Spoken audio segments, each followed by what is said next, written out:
What it do, bruh? Talk of the town, Nintendo, Doc Trey still holding it down, still make the best games, and you know this, bro. It's the truth. You don't like it, you can have that seatbelt.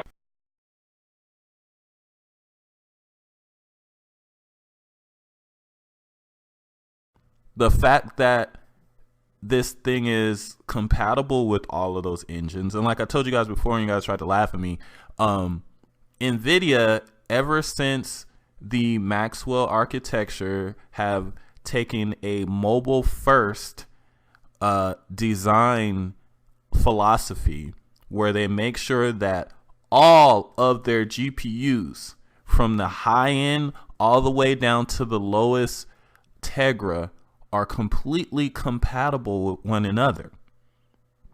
So what that means is that these Tegras that they're coming out with do the same things as even their highest end Titans. They just don't do them as well. But feature wise, they are identical. They do the same things, just not as well. So that means that pretty much anything that runs on those can, in fact, feature wise, run on the Tegra. Well, I actually think it's significantly more ambitious. Doom was a 60 FPS game that was dropped down to 30 on the Switch, plus it had the swinging resolution drops, and even then it would still have performance issues. But at the same time, what we've got here is a 30 FPS PS4 and Xbox One game that is still targeting 30 FPS on the Switch, and it's got massive deficits in both CPU and GPU, and there it is.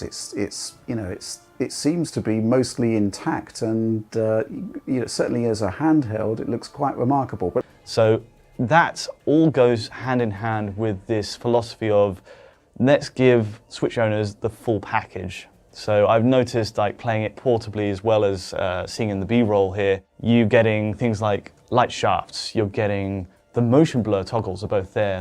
In the settings you can turn them off as always, but you've got the full screen velocity based one and the other form of it as well. So no holds barred. They've definitely gone all in to give us as much of the full feature set as they can. On top of the post-process effects, which are all working and as they were, you still have decapitation physics in combat and the water physics while swimming. Shadow quality is dropped, I noticed, and the lower quality transparencies mean the White Orchid, for example, doesn't look as lush as on PS4, plus it's less dense generally. But even so, the world still looks kind of full on its own terms. A few other distinctions to make versus PS4 here. Geometry is practically identical as we saw in the reveal trailer on Switch, but I noticed a few small details have changed, like foliage sway is reduced in this build up to fighting the Griffin. Might be a coincidence, but maybe a physics tweak to cater for Switch's CPU. The open world is bigger than anything I think we've seen on the Switch so far.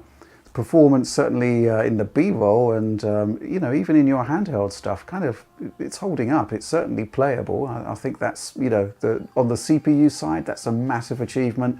GPU side, I think they're doing a lot of stuff in terms of resolution scaling and settings tweaks to make that possible. But just the fact that a 30 FPS game with a really high level of graphical fidelity is recognizably the same on the Switch is quite remarkable. And the new Switch will actually be running this under 10 watts docked based on my tests of the new hardware so far, which is just kind of mind-boggling in a way when current generation consoles have literally got about 10 times higher power consumption. So I think this is really, I can't wait to see it, simply because I still don't quite believe that it's real, even though I'm seeing it.